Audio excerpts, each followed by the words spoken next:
What can one consider the darkest truths of each of these Abrahamic religions, or whatever humans call religion in general? See, whatever humans call religions have ended up sooner or later supporting ignorance, because these concepts, they were born in ignorance and they were bred around ignorant people. Anything that is bred in ignorance will end up as an engine that will support it and will push it even further to even greater heights of ignorance. See, the greatest problem with all religions was that in the end they achieved nothing else than pushing ignorance further and further. Because a religion's purpose would be to remind you that creation exists, but it humanizes creation. It makes it look primitive in a way. Not that humans are primitive, but you cannot compare the entirety of creation and its potential to your own design. Yes? Not that your design would be flawed or anything, but religion's purpose is to dehumanize you. Yes? All religions have been designed to dehumanize you sooner or later. Because something that presents you creation in its entirety as a minor version of itself or a physical form of itself, that is something that will always fail. When you elevate humans through a minimized version of something, you will only make a minimized version of those humans. You will only elevate them in the eyes of narcissists. Because in the eyes of narcissists and people who have lost themselves to madness, well, your elevation only means your dehumanization. Because they have lost their awareness long since. Yes? A narcissist still has a certain level of awareness, even if it is only the most ignorant part, the most survival oriented part. But, well, religions haven't achieved much more than that, anyways. If we are to look throughout the past, the biggest problems of humanity started a long time ago when humans suddenly bumped into more comfort than they could ever fathom, and in a very quick transition. Yes, they did not get adapted to this level of comfort. When ignorant people are met with comfort, well, that's when the problems start. Because now, when people moved to bigger cities, right, even if they were just, cities surrounded by walls, they were far more comfortable and safe than being in a village that had no literal defenses and you had to mind predators and the such. When people lived in nature, paganism was obviously one single form of experiencing life, because paganism is about opening yourself to that which is around. Paganism is in a way is similar to religion because it humanizes different forms of the world, of the cosmos, and turns them into whatever they call as deities. Yes? Such deities are nothing else but the representations in a human form, but they are representations of forces that exist around. Yes? That which pagans cannot comprehend directly, they will simply attribute a human aspect to it. That is why pagans always had a god of hunger, a god of huntsmen, right? A god of thunder, a god of fire, a deity, right? They had gods and goddesses. That is the most important part. Because in paganism, still while living in nature, right, surrounded by nature, those people were connected to those aspects. And they would believe in the masculine and feminine. That is why you see gods and goddesses in their beliefs. When humanity dived even deeper into madness, they created a separation from nature when they embraced living in cities. Because now in cities, they relied on the peasants from the villages. They didn't know where their food came from. Nor do you nowadays in your comfortable cities. Nor nowadays do you know where your food comes from, or whether it is genuine food or some kind of replacement to your food.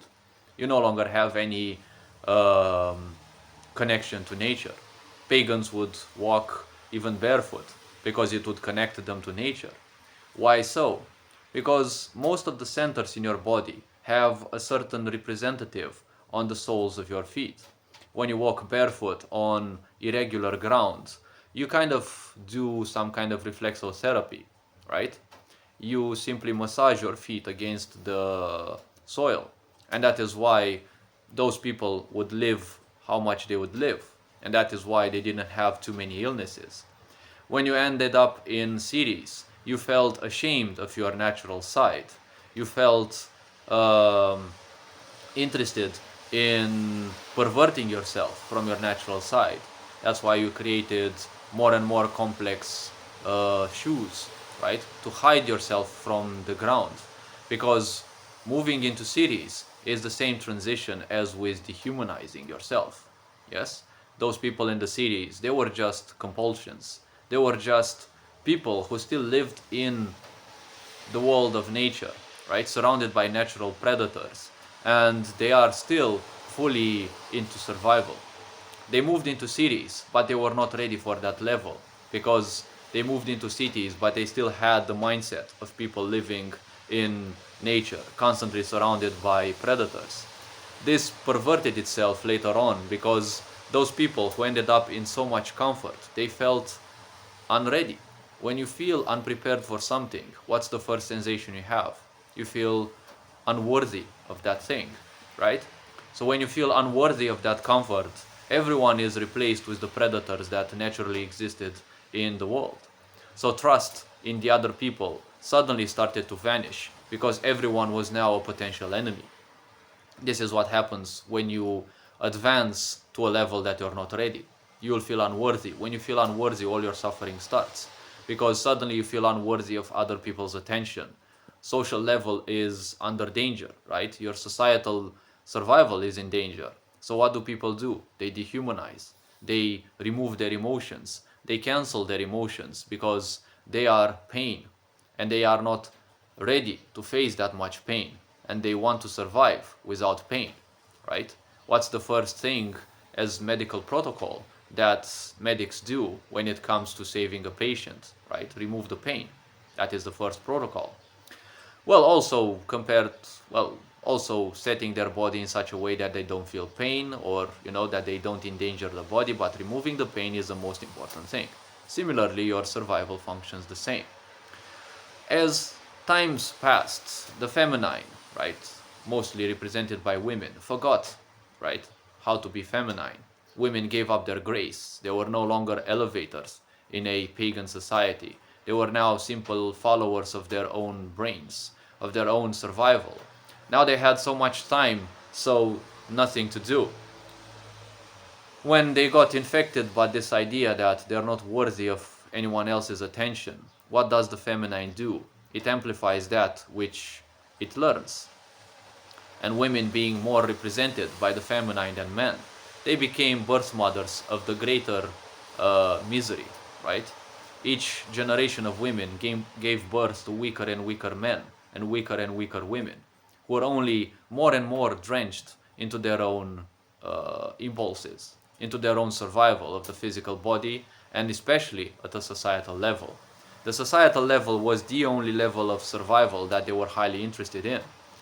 Furthermore, they were also interested in survival of the self, because what do women do when they have too much spare time? They do drama. They think of all the stupid things in their past.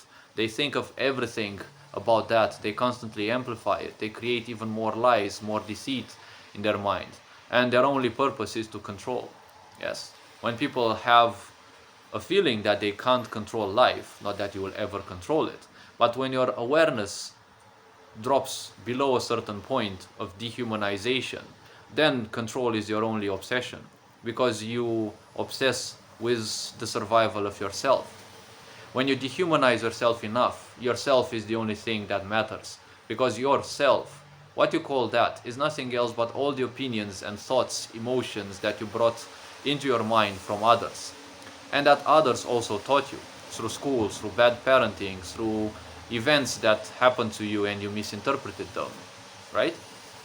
Or that you interpreted correctly in some cases. But when you were born, you had literally no emotional attachment, no mental attachment towards anything. Yes? And then now you became a convolution of ideas from other people. Yes?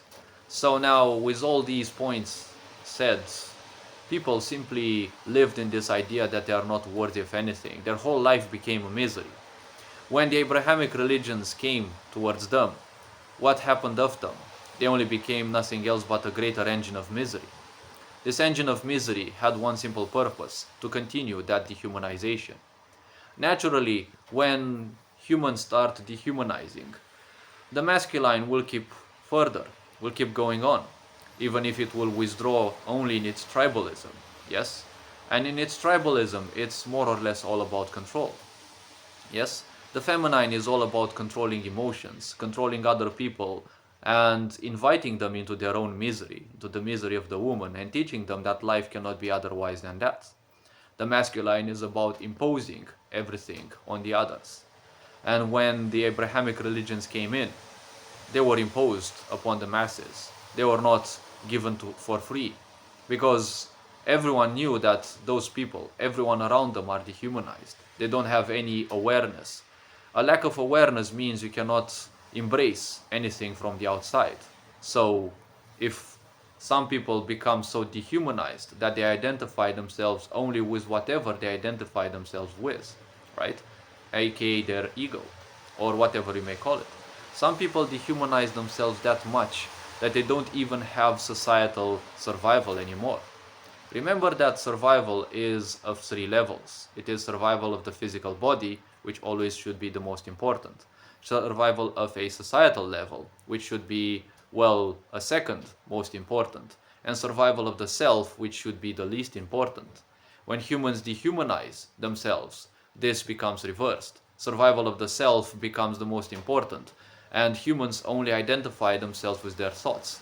That is what those are. At the most complete levels of dehumanization, those people don't have an awareness anymore. They identify with their emotional attachments, with the thoughts and emotions and opinions that they have embraced from other people. When you look even nowadays, you see people who hate other nationalities. They hate other stuff. They don't know why they do that, but they just do it, right? Because they've given up their emotions, their life, their experiences, their everything. They gave up on that, yes? And they are only nothing else but a survival mechanism, yes? A survival of the self. And they laugh about that, you know? Their whole life is funny. Their whole life, you know, they embrace it. It is their comfort zone. Yes, that is the ultimate level of dehumanization. Their societal level doesn't matter much. That's why when you look at most people around you, what happens? When they become married, you barely get to see them anymore. Some people, they don't even need to get married. They are already gone from the social radar, right? And when you look at their physical survival, what is it? It doesn't matter anymore.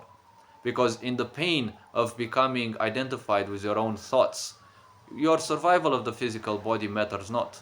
Because getting identified with only your thoughts and your emotions, the volatility of the mind will always destroy those people, because the mind is volatile. The mind will never have any structure. The only structure it will have is those thoughts. And survival of those thoughts means you constantly have to lie yourself, to cheat upon yourself, to downsize yourself again and again, to ensure that those thoughts survive in your mind. Yes? Nothing can survive in the mind because the mind is volatile. When these religions came in, what happened of those? They became nothing else but proliferators of these impulses as well. When the masculine is no longer elevated by the feminine, control is the only thing. Tribalism of the masculine line, what does it mean? It means, well, expansion, and it means conquest. It means defense if needed.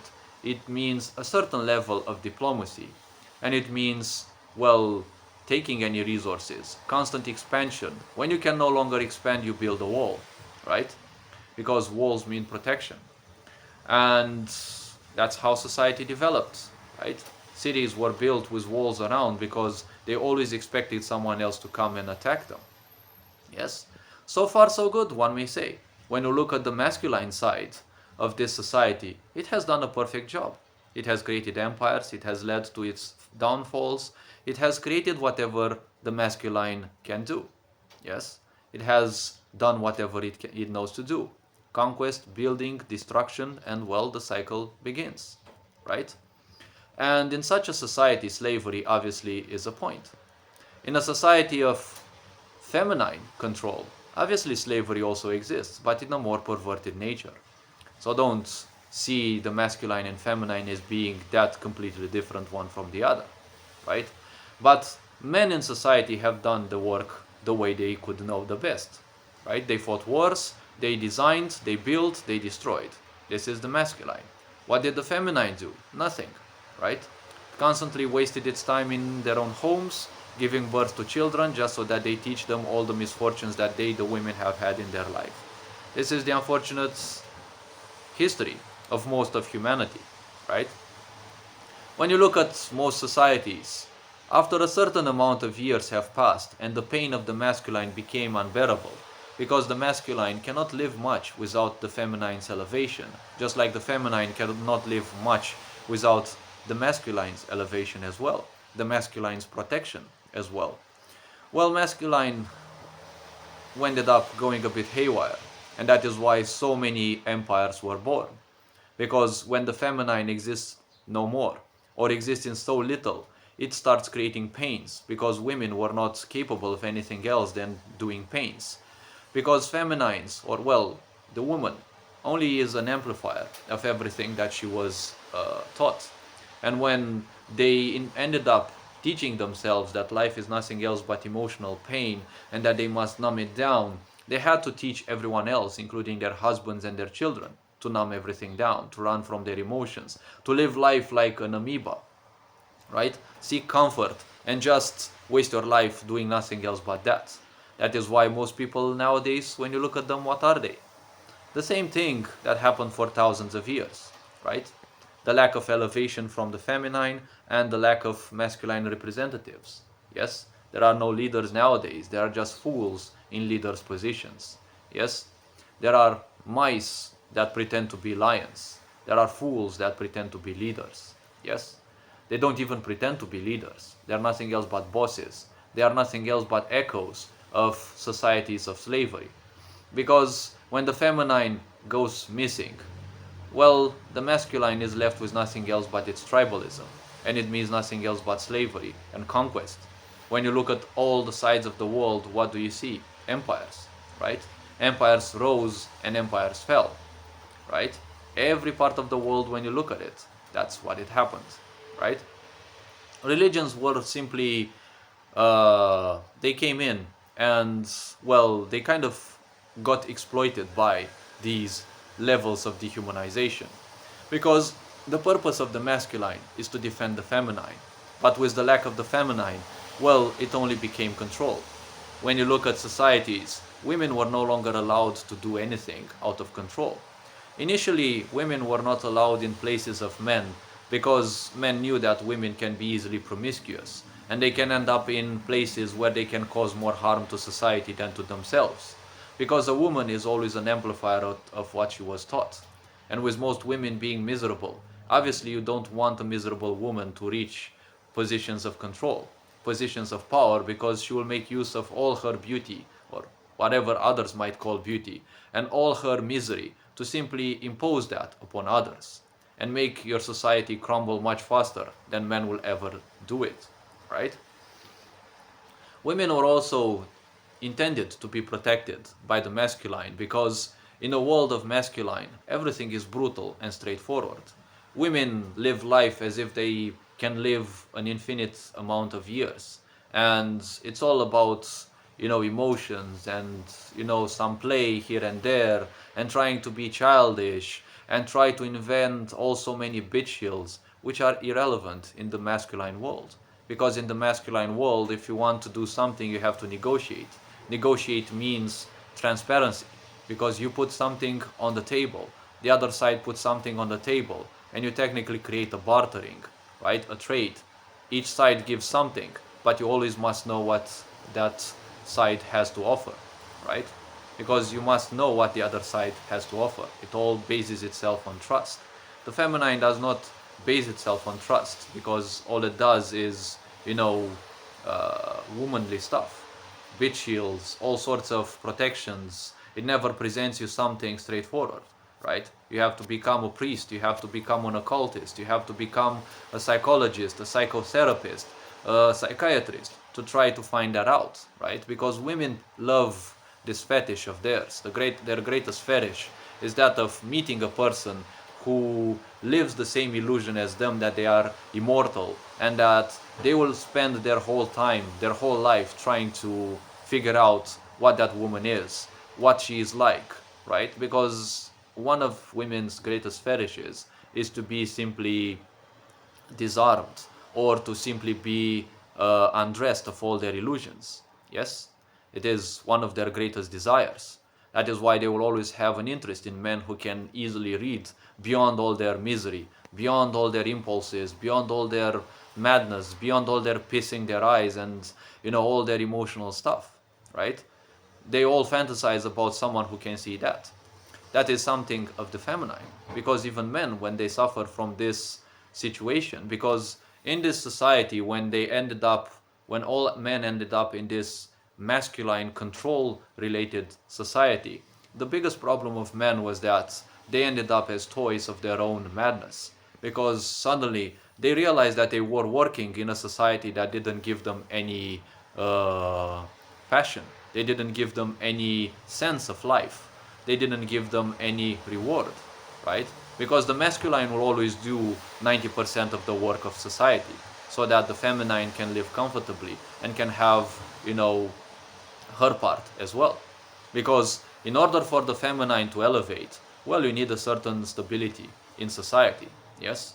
If that stability vanishes, comfort is not equating of stability. Comfort does not mean that you're stable. Comfort means that you're weak. Because weak people seek comfort. Strong people seek to expand their comfort zone because they are not comfortable in the comfort zone. You'll never find challenges in your comfort zone, right? It's like being stuck in a spider's web, but loving that, right? That is why nowadays, when you look at it, what's one of the most prevalent fetishes, like sexual fetishes that humans have?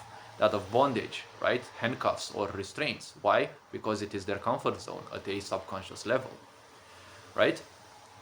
So everything that you see is nothing else but an echo of the past. And each religion ended up more or less in that aspect of dehumanizing people. Because when you look at women, what happened to women?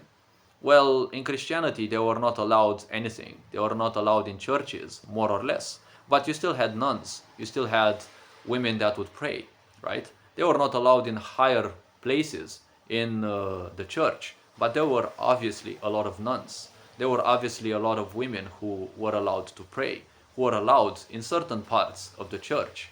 Because this, at a natural level, is done by the masculine to protect women both from the influences of, low-level men that would do nothing else but want to rape those women, to assault those women. And, well, in the world of the masculine, everything is brutal and straightforward. To women, it can be demoralizing. It can feel even more dehumanizing than they have ever done to themselves. Yes? So that is why the masculine seeks to protect them from that.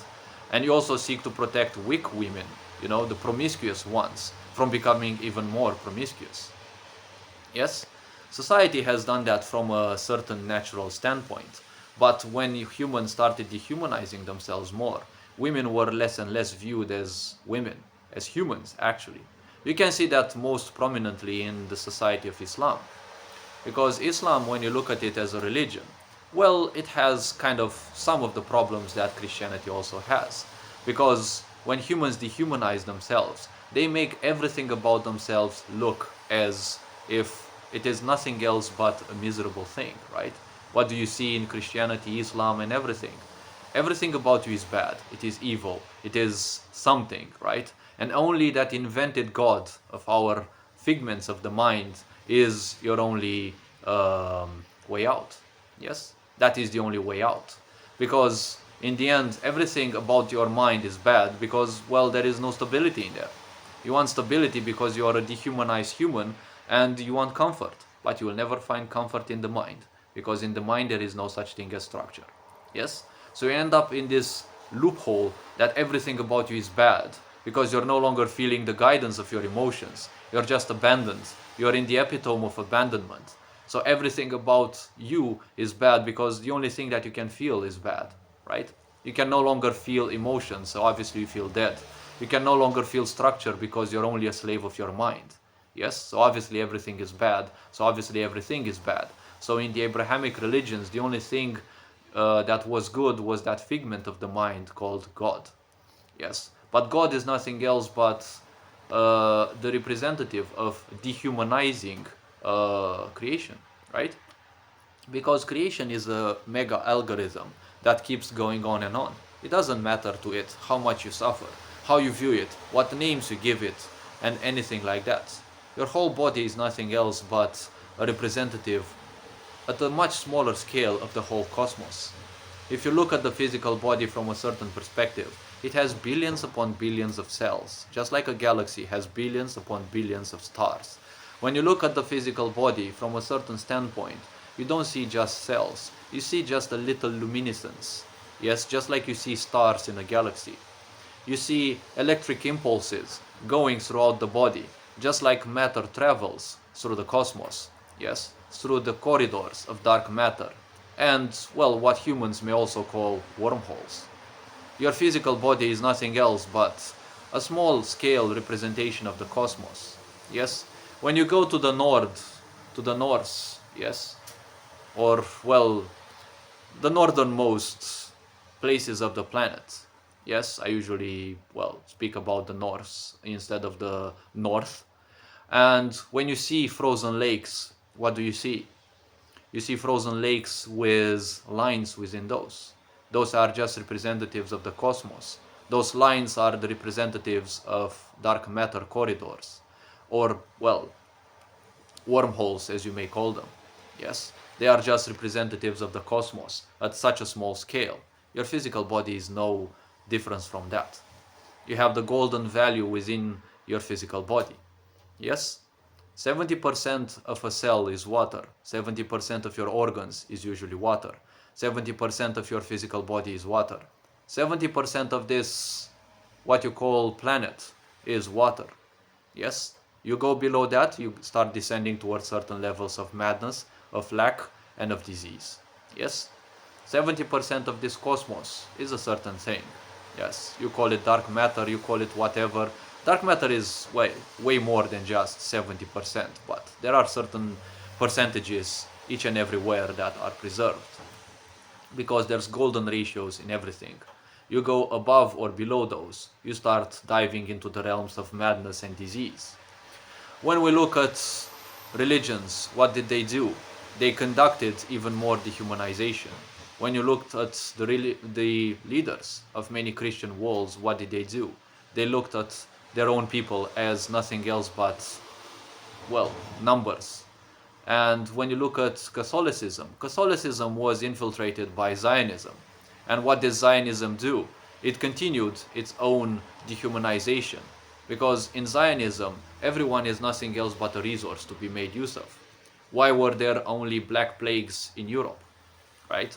Because cyclically, Zionists have to kill a huge number of people through their rituals so that they can preserve a certain stability, yes, a certain kind of control over that which they have. You have to understand, Zionists are not just a religion, they are an occult aspect. Occultism is about controlling energy, and controlling way more than just that. Yes, it's about making use of control over your emotions, your mind, your perspective of reality, so that they teach you all the possible wrong things, so that you never know what it is to be living in the truth. Because they are nothing else but the epitome of dehumanization. That is what Zionists are, the epitome of dehumanizations.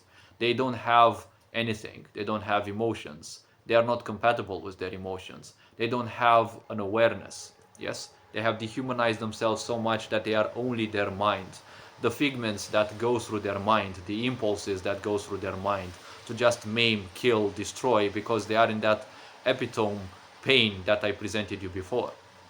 They have no emotions, so they feel dead. They cannot have any stability because they're slaves of the mind. So they constantly hate everything about life because they cannot live life in that level of pain. In that epitome of pain, they can only know one thing, self-destruction. But they're not willing for that, because why self-destruct when you can cause pain upon the others and extract some pain from that, right? Because the pain of others is their juice. That is their reality. The pain of others is what keeps them alive, is their nectar, if you are to speak about that. When you look at the idea of Christianity, it is, especially in the Catholicism, nothing else but the infestation of Zionism throughout 1,000 years. Yes? A bit more than 1,000, but in the last 1,000 years, that is what Catholicism is all about. Yes? When you look at the Jesuit order, that is nothing else but Zionist infiltrations. It was nothing else but a cult that was used to infiltrate Catholicism even more, right? And when you look at Islam, what was it designed by? It was designed by a slaver, yes? Why was he a slaver? Because the whole society was nothing else but enslaving others or enjoying to be a slave, because that is the result of dehumanization. It called itself ultimate submission. When you speak about ultimate submission, what does it happen? Well, you turn that society into slaves and into loving slaves. Yes, loving slaves are what I call people who love being slaves. Yes, people who love their masters. And this can only lead to further dehumanization. The biggest dehumanization that was used by Islam was that of turning women into objects. When you look in different parts of the walls of Islam, women were also used as a currency. Now, to a lot of people, it may be an uncomfortable truth, but it is the truth nonetheless. You will only heal when you embrace that. You don't need to fight against that truth. You don't need to fight against the hideousness of the past, because everywhere you look in the world, we have lived as dehumanized beings. That is why we have committed everything that we have committed. Our ancestors have done everything bad that they have done because that was their level of awareness. If you seek to fight for a better world, make sure that dehumanization becomes less and less, because only when humans become in contact with their emotions will empathy ever exist again, and only then will the mistakes of the past slowly and surely be corrected. The biggest dehumanization of Islam started when they started telling women that they have to cover their faces. Yes, that is a sign of dehumanization. It is a sign of oppression, but not in the modern way that, Zionists told us Westerners, and only made a proliferation in us. Yes, a virus within our minds that, those women are actually brutalized and the such. See, in the old past, the problem is religions never told you aspects of the deep, right? Deep aspects of what it truly means to be a human. All religions, when you look at them, they are nothing else but you being a slave and enjoying that idea of being a slave of comfort, because religions, as opposed to spirituality, are brain dead. When you look at a religion, everything is given to you. You have a book that tells you how to behave. Well, that honestly is a belief. It is a proof of dehumanization. Because if a book tells you how to behave, that means that book treats you already as an idiot. You should have the morality of what it feels, what it means to be a human deep within you. You have the history of the whole cosmos within you. You should know by design, right, what it means to be moral, humanly moral. Yes, not morals as in invented morality. What it means to be moral as a human. Why do you have children nowadays hating the idea of being taught LGBT stuff in schools? Because they are connected with their morality. They know that being taught how to be gay is a problem, because it is against the morality of being a human. Yes, that is a point. Learning how to accept a certain amount of homosexual behavior is a point, because homosexual behaviors will always exist in societies. Homosexuality is nothing else but, let's not call it necessarily a disease, but it is nothing else but a result of dehumanization. Because what happens when people feel unworthy? They will feel unworthy of the opposite gender's attention. So they will embrace the idea of, trying to belittle the other gender by simply embracing their own gender from a sexual standpoint. They will try to spite the other gender by embracing their own gender, right? Why do you see lesbians? At their core, they want to spite men, right? Through their pseudo-eroticism. through their having sex together, right? They wish to spite the men. Similarly, men will also do that, right? Gay people will try to spite women. When you look at homosexuality, homosexuality is not just having sex with the same gender. It's about rejecting the other gender, more or less. When it dives into the masculine energy, when homosexuality dives into the feminine energy, what happens? It seeks to embrace the other gender, to invite it inside this homosexuality to derive what is called what one may call the threesome, right? You have two men and a woman, and the two men don't mind the other. You have two women sharing the same man, and the two women don't mind, because they're all in the end slaves of their own sex urges, right? And, well, religions failed to do this. And religions only acted as a chastity, right? For your mind. It's like a chastity device put over your mind and over your emotions. Because in dehumanization, what happens? Everything about you is bad, including your sexuality. When you're not allowed sex, which obviously Abrahamic religions placed a great vow against that, right? Everything about sex was bad, but all societies with religions were over-sexualized. Why? Because when you forbid something, the mind will become even more obsessive about that. And that's why you have sex so prevalent. Women became even more promiscuous. So they only taught men and women of the future generations, yes, of the upcoming generations, of the newer generations, that women are not worthy of anything else than being sexual objects. So this is nothing else but a continuation of how things have been throughout time. And this is why in some parts of the world women ended up as currency. It's not that men suddenly decided women are not worthy of anything and we try to impose them as being used as currency. It is generation upon generation of becoming even more sexualized, even more dehumanized, and, well, even more slaves and embracing of slavery. Yes? Because slavery exists with everyone's consent. Slaves agree to be slaves because it is their comfort zone, and masters agree to be so because it is their comfort zone. Both are slaves of their own mind, of their own ego, of their own having nothing within. Because slaves and masters don't have emotions. If you'd have emotions, you would not want to be a slave because it would be so dehumanizing. It would be so problematic, right? So when you look at all the religions, what do they have in common? Over-sexualization. Over-sexualization means dehumanization, yes? When you look at the Jews or Judaism, they have that magical wall of theirs, the wall of, I don't know what it's called in English, and probably from Romanian I could translate it word for word as the wall of wailing, right? The wall of cries, where that is nothing else but a yantra. As of what I read, it is a yantra. It is an occult construct that depicts a goddess of sexuality, because through dehumanization, you can only perceive the others through sex. Yes, because sex is the first gateway. You come into this world through sex. Yes, it is survival of the physical body, the first level, and the level where you get stuck in when you dehumanize, right? Because you no longer have imagination, you no longer have love, you no longer identify much with your mind as well. You no longer identify with the whole society. You just become trapped in your own mind, in your own ideas, and you cycle and cycle through those dramas, through those ideas, on and on again.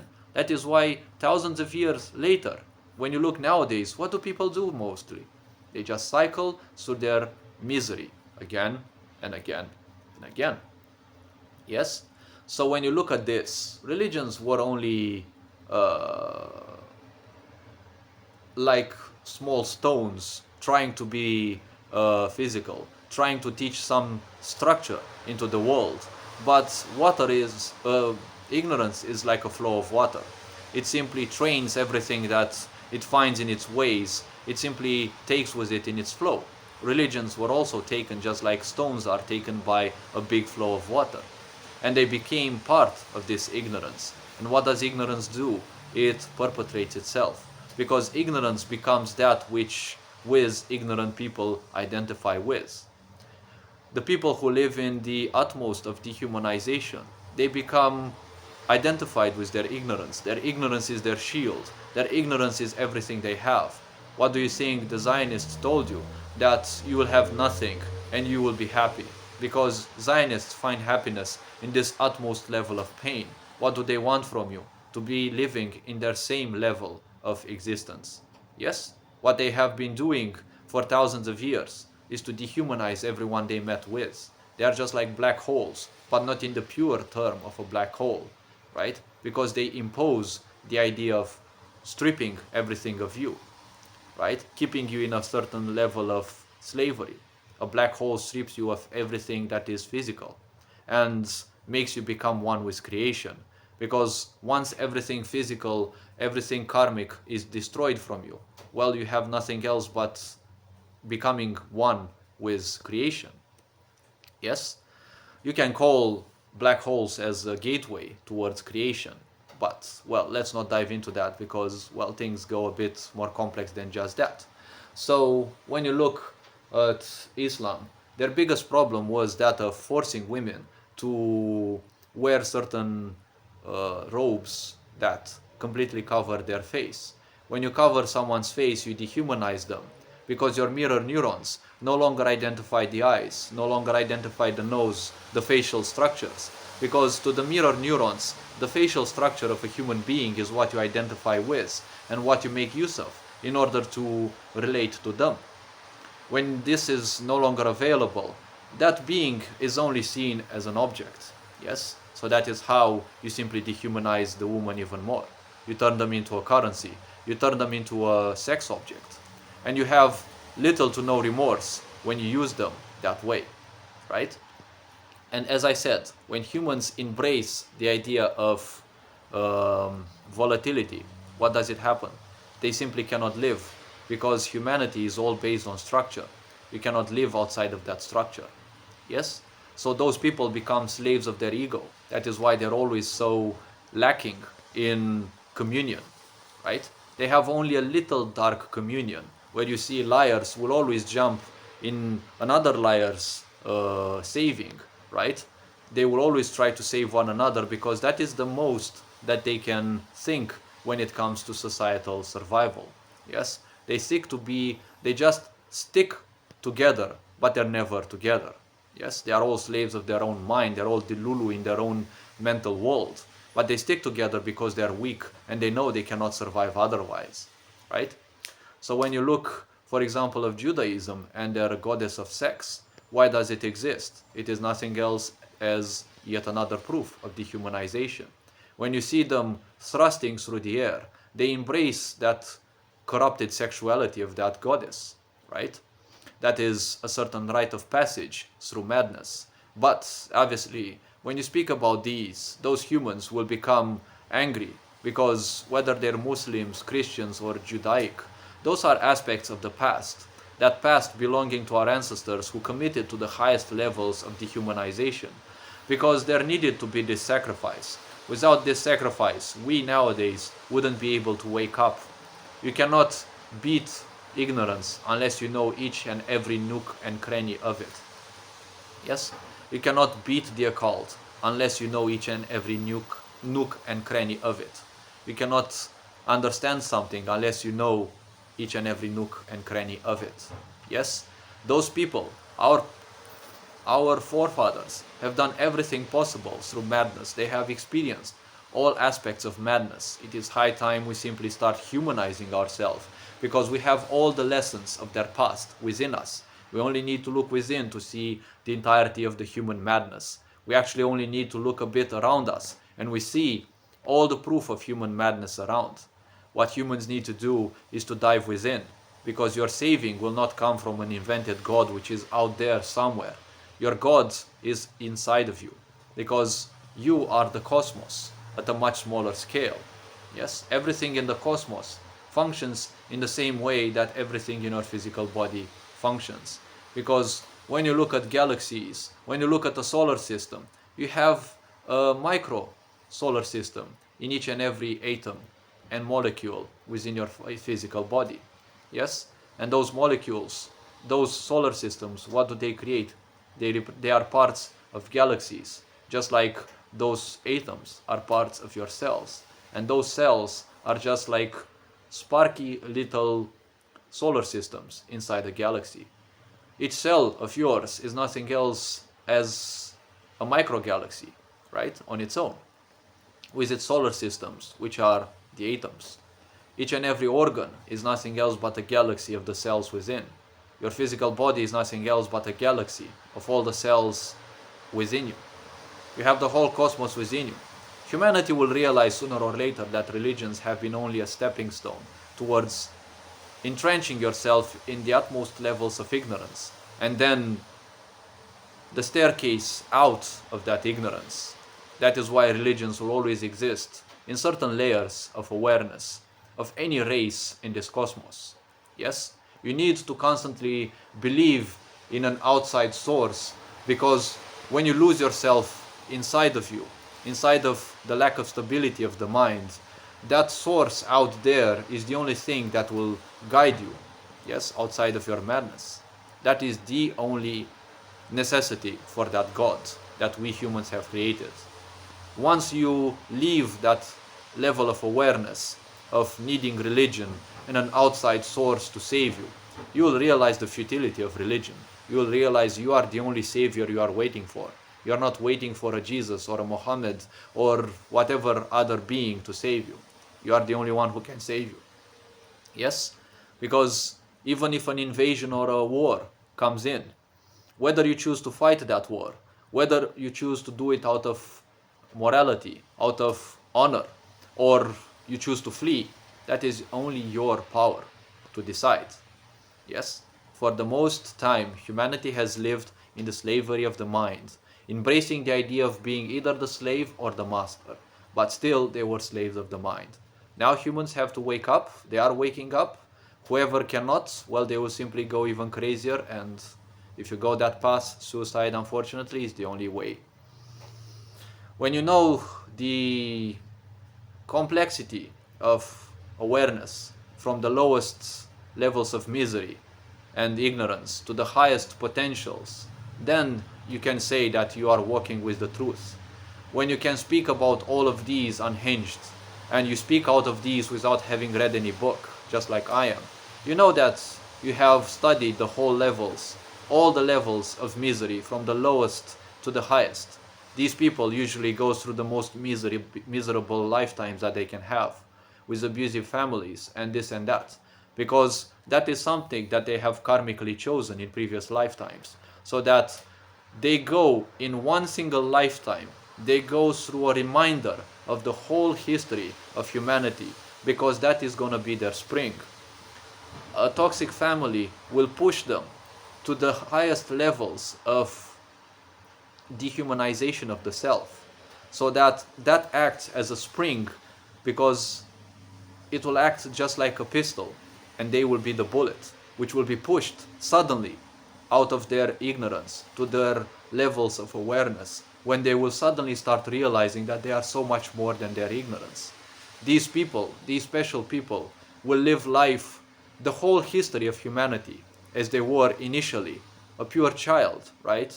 Then suddenly dehumanizing themselves throughout the thousands of years, and then waking up to their potential, which is happening nowadays. These people end up living the whole history of humanity compacted into their own lifetime. Unfortunately, not all those people will handle such a thing in one single lifetime, because sometimes the times and societies they are born in, they are simply too against them, and they will most likely be killed, or they will simply commit suicide, because not everyone can handle that much amount of pressure. Yes? When you handle all the pressures that can be given, you become a simple diamond. You become that which humans in time will revere, beyond gods and goddesses, beyond figments of the mind. So hopefully this video, well, shaped something within people. Hopefully this video will raise a bit of awareness in humans. And this being said, take care, enjoy life. And this being said yet again, take care. Ferenc Board signing out.